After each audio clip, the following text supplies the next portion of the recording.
Welcome to IFTF Signal Swap, how to discuss signals. My name is Aicha Garov. I am a project research and community manager here at Institute for the Future. And we are here because signals are one, if not the most important thing in futures thinking. As a foresight practitioner, you rely on a robust collection of signals and the conversations about those signals to arrive at important insights. So we're happy to host this quick 30-minute webinar to demonstrate how easy, fun, and beneficial it is to talk about signals and demonstrate how to arrive at compelling implications that should challenge your assumptions and provoke new thinking. With me today are three stellar faculty members who teach our Foresight Essentials trainings. Each of them will present a signal of change, which all three of them will discuss together. No one knows what signals the others brought, so you'll see how simple it is to have an organic conversation about the future. Of course, we encourage you to join in the fun by entering into the chat at any time what implications you see for each of the signals presented here today.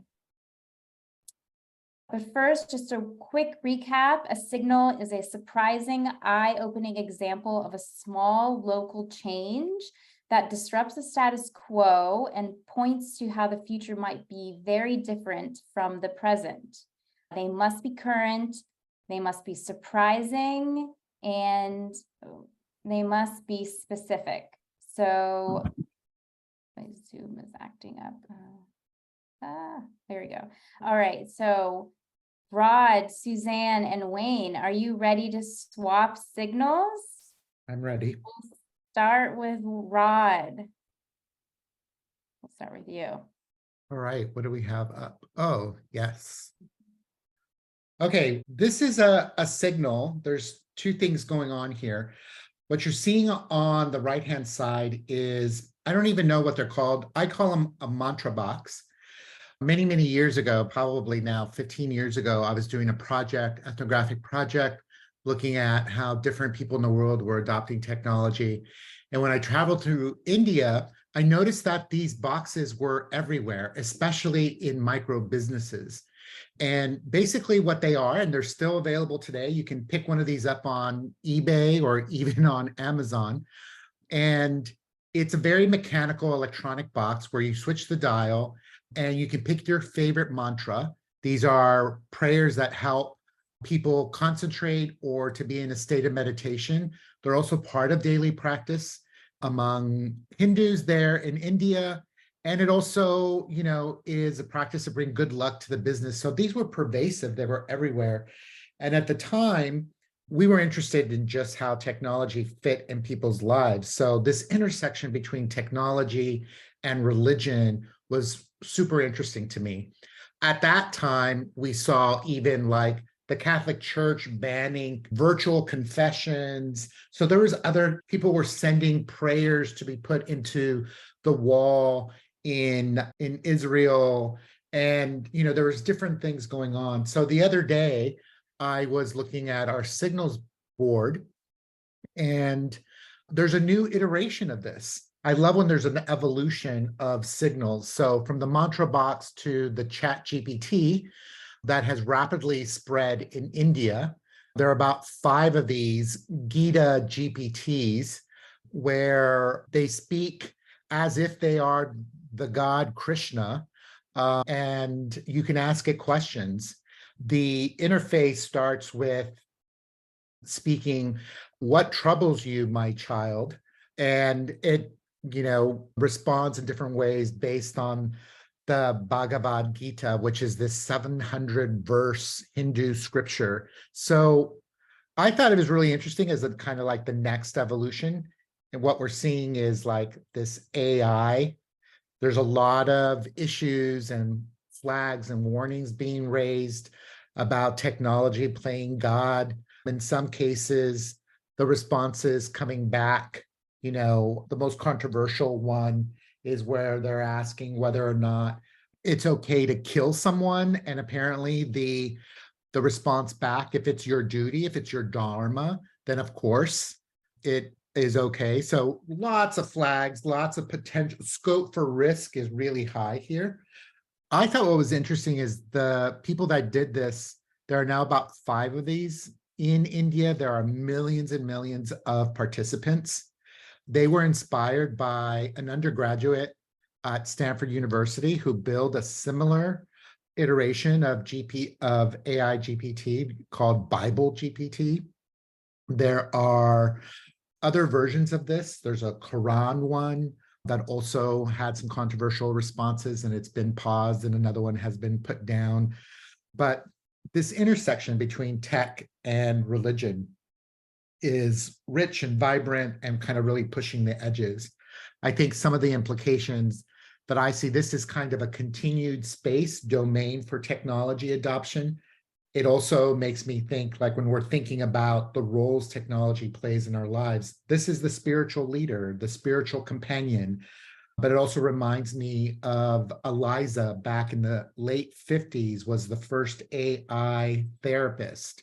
So there's a long evolution of AI, different versions of it, now through the evolution of technology playing this spiritual companion or therapist. So that's my signal. So interesting. Thanks for sharing that, Rod. I wanted to, it initially triggered so many things because I just took a class on generative AI with our previous colleague, Jeremy Kirschbaum. And he was talking about a similar signal that they were training this model on, religious script, right? And when you train these models, you're creating your source of truth and you're basically giving it permission to deviate as much or little as you want. And for me, that was just such an eye-opening, when it comes to the implications of these models that we're training, especially around things like religion and not things that are necessarily, a mathematical truth that we can all to a certain degree like scientifically agree on, but actually it's up for interpretation, especially as religious scripts are. It really raises a lot of those types of, like could you kill someone, and then how much is how constrained do you create the model, right? Like how we are making decisions. It's not just the what is the truth or accurate interpretation. I think that's something that's been baked into the models and how they're trained, and there needs to be transparency around that. If we create these models are trained on specific data sets or input, and if someone then goes on and does something because they're like, well, this is according to my religion appropriate behavior, and it's just such a fascinating thing that it can provide you with a voice of reason from this higher kind of being that goes beyond just the script itself. I think it definitely seems concerning in some ways, but I can imagine people finding also relief in that, like the fact that you can now actually communicate, you can get a response from this people talk to God and other spiritual beings that we believe in all the time, but you don't necessarily receive a response, right? Like it's often a one-way kind of monologue in a sense. So it's they're definitely positive, and there's potentially a lot of negative. I remember when we were doing projects on technology and health, we came up with this concept that we simply just called techno-etiology. Etiology is like the study of what are the underlying causes of disease. When we kind of meld that with technology, we were observing people were simultaneously saying technology is really bad for children. It's making them lazy. It's making them fat. It's making them this, and that. And then at the same technology was also the solution. So technology is supporting their exercise. It's helping their school, their studies. So we both kind of blame technology and also look for solutions with technology. And sometimes we're caught in this loop where we're creating new solutions for the problems technology created. So it's a fascinating world. This also reminds me of, there's a book, a whole area called Enchanted Objects. So if anyone's interested, David Rose, who's a tech designer, it's another really great framework to think about technology. Wayne, what do you think about this? Yeah, I mean, I always think, for me, I process it in terms of hardware and software. If you think of the new tech as being sort of like new hardware that's out, and us, sort of society, humans, as the software, as the users of that technology, have we caught up to what sort of technology can do, right? And conversing with a God is an intriguing concept, but do we sort of know what to do with that? Do we know how to handle that? Do we know how to approach that? I think that's really interesting. I think the other thing that's interesting to me is I've always thought about about religion in terms of like spirituality and devotion, and in some ways sort of the devotion to the study of the getting closer to that spirituality, to the sacredness underneath it. And are we trying to short circuit that? Or are we trying to make that faster, quicker, easier? Like, you know, at what point do we sort of lose the fundamental sort of reason and spirit of religion if we're not spending time and really sort of devoting ourselves to truly understanding? So those are kind of like the questions that rise in my head. Really intriguing. What does that mean for what religion is in the future? I don't know. I mean, is it just a chatbot that I'm talking to? I don't know. Yeah. Maybe we'll leave it at that open-ended question. Yeah, What is religion of the future? I'm excited to hear what you guys found and came up with. Who's going next? I think I'm going next. And yeah, there's some interesting comments in the chat to engage in. But yeah, let's bring up our next signal. This is very far away from this first signal that Rod had. So this signal is kind of, it might seem a little boring up front, but I thought this would potentially have some really interesting implications that I would love to hear Rod and Wayne's take on. But this is a little backstory. So in the US, as a lot of people know, probably it's a very kind of driving culture. And actually, which I didn't know, but there's this minimum parking requirement in the US based on any type of commercial building, retail stores. So there's over 2 billion parking spots across the country.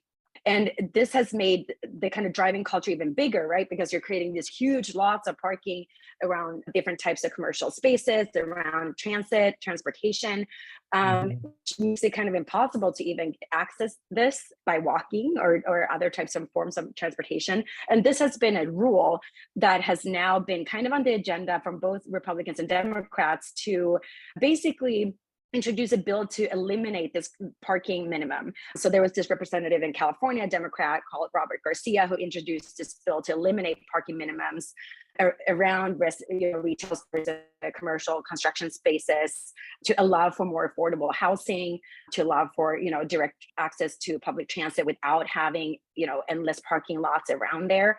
So again, like it might seem a little future infrastructure signal, but as a European myself who had to learn this whole, oh wow, there's this very car driven, parking lots are endless in this country. So I would just love to hear, Wayne, what is your initial reaction to potentially abandoning the mandatory parking requirement? You might lose the access to park your car close to a Westfield mall potentially.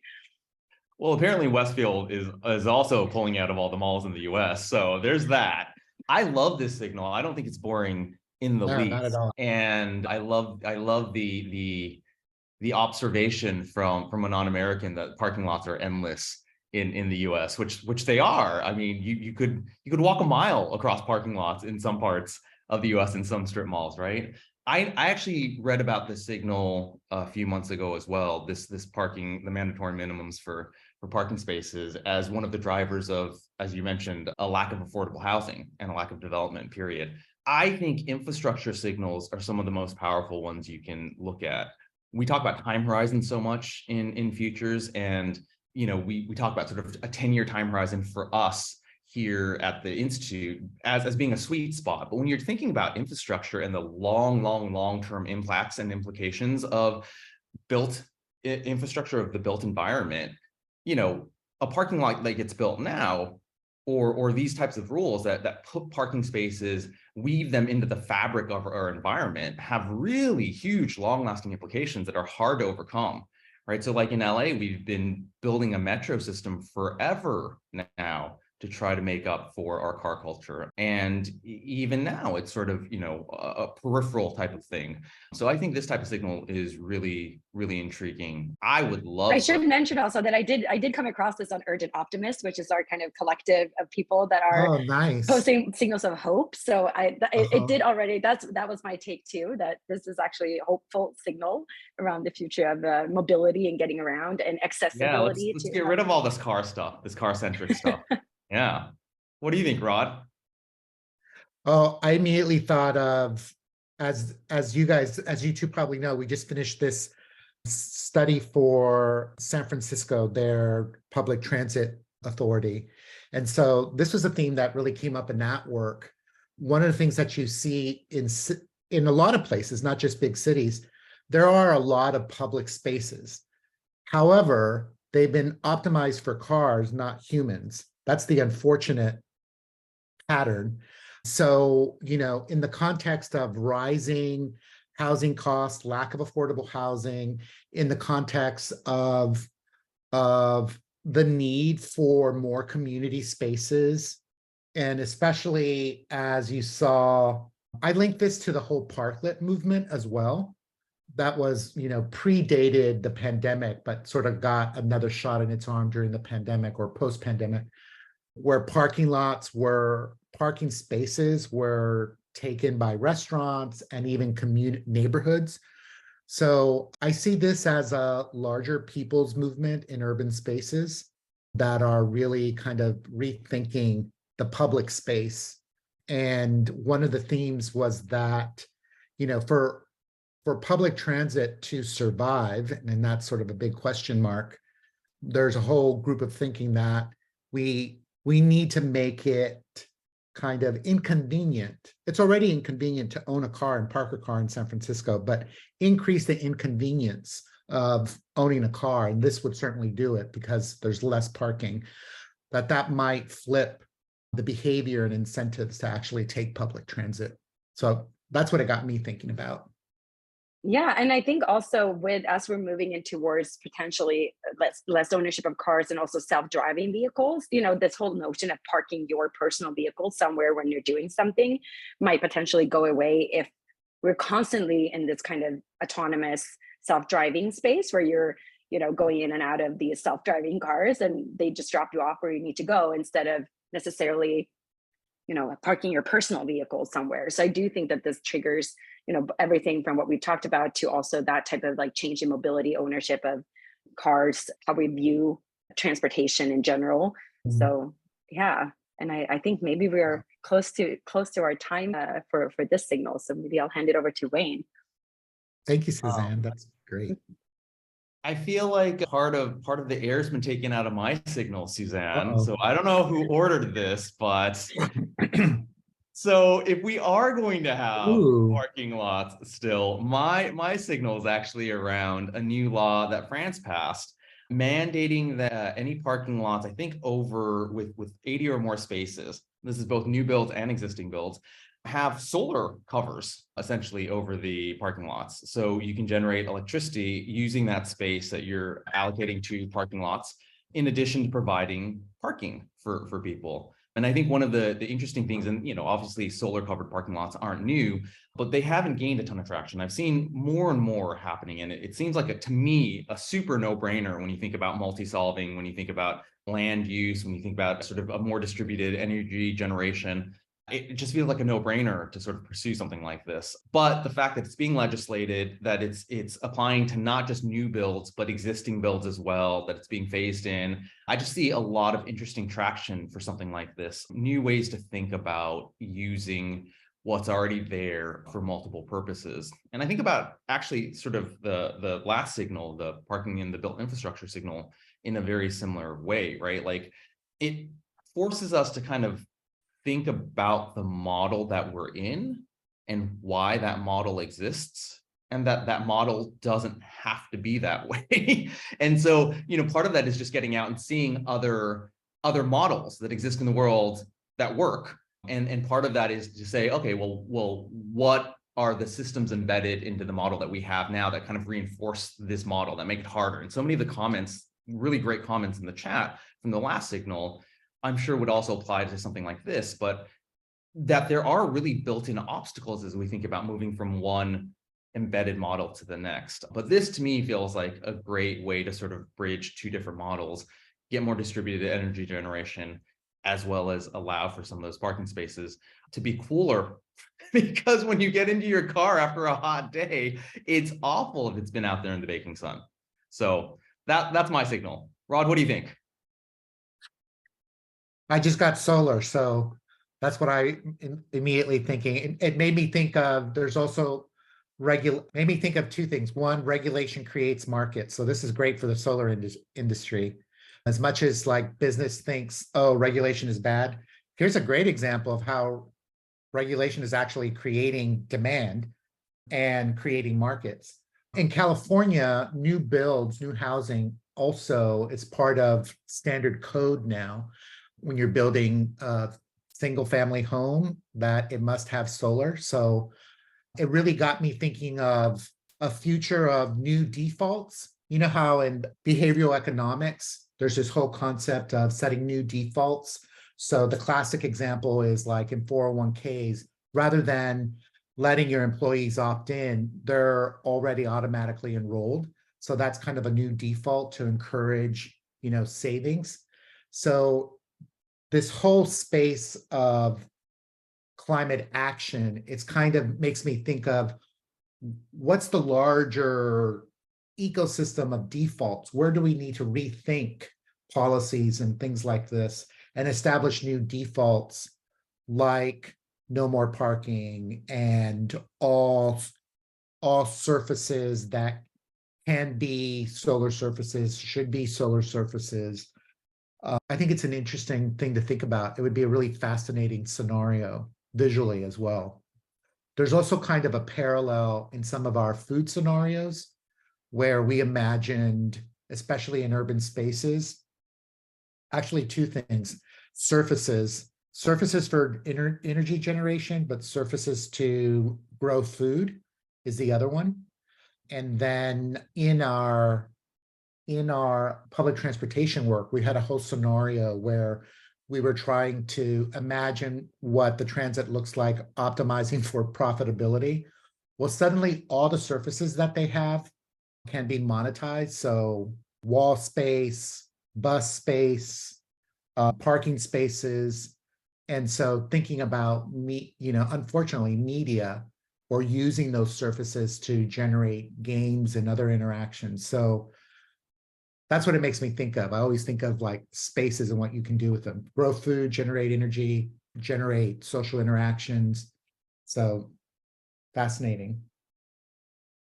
I was thinking about now that I presented removing the minimum parking requirement, I'm like, well, this might trigger that anyways if something like this were to happen in the US, because this would be really expensive if you have a huge parking lot and you have to do this unless you get incentives from the government to do it. So this might actually speed up those types of minimizing parking lots, perhaps, if there are very strict regulations of how you need to maintain those with solar. It also reminded me of this other signal that I read fairly recently too, about a pilot program in Sweden where they're doing this kind of e-motorway. So highways, they're building in this kind of charge.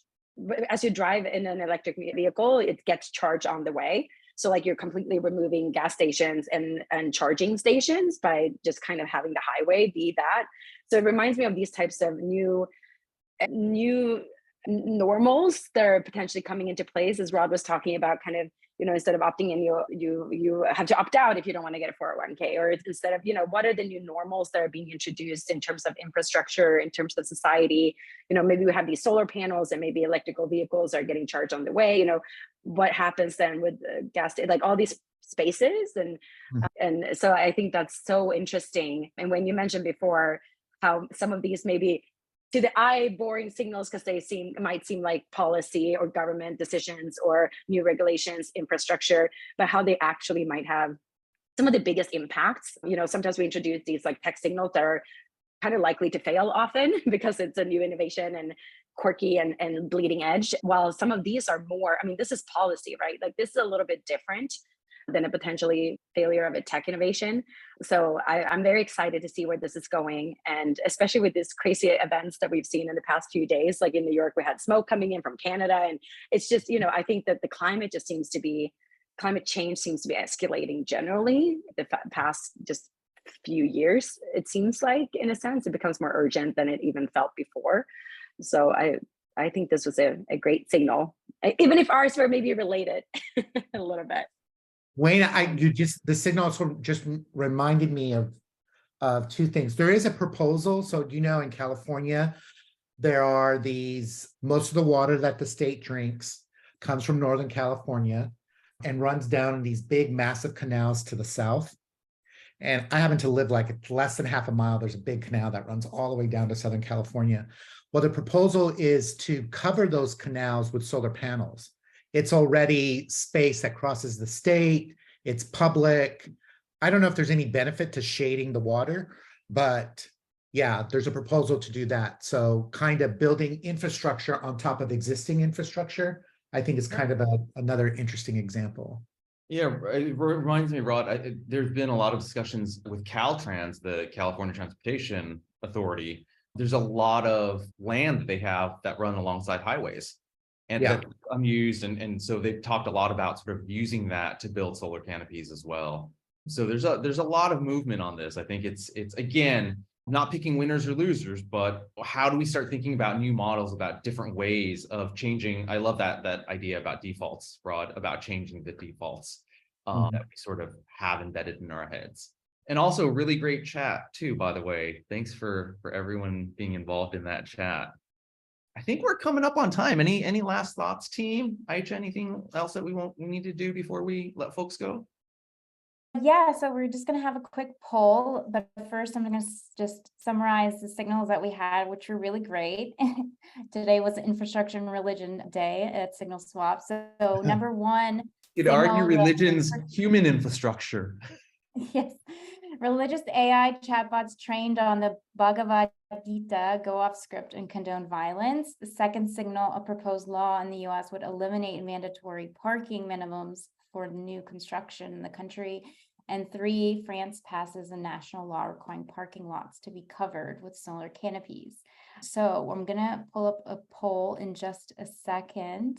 So we're curious, which of these signals do you think, if this will come up, here we go. Which of these signals do you think would spark the most compelling, insightful conversation in your community? So just quickly let us know. While I thank Susanne, Rod, Wayne for their signals, and also thank all of you. It was a great conversation. I love when people from all over the world join because you get to hear what, things that are happening in Germany and London and Philippines. It's a great conversation. So I'm just going to end the poll in just a few seconds. You haven't responded. Here we go. And ending. Here are the results. Looks like, okay, kind of close, but the law about the mandatory parking minimums was the most compelling. Great job, Suzanne. It wasn't that boring. Yay, infrastructure. Do I win Yay. Wayne and I have to take you out for lunch now. So finally, just want to give a quick plug for our upcoming trainings where you can dive deeper into signal gathering and many more tools and methods, which are designed to help you and your community envision long-term possibilities and better prepare you for the future. We are excited. We have a brand new course called 3 Horizons of AI, where you can learn techniques for understanding the potential short-term, mid-term, long-term futures of AI. And IFTF helps you develop practical perspectives for you and your organization or community. If you're interested in learning about this class or any other trainings, please check out our website at iftf.org.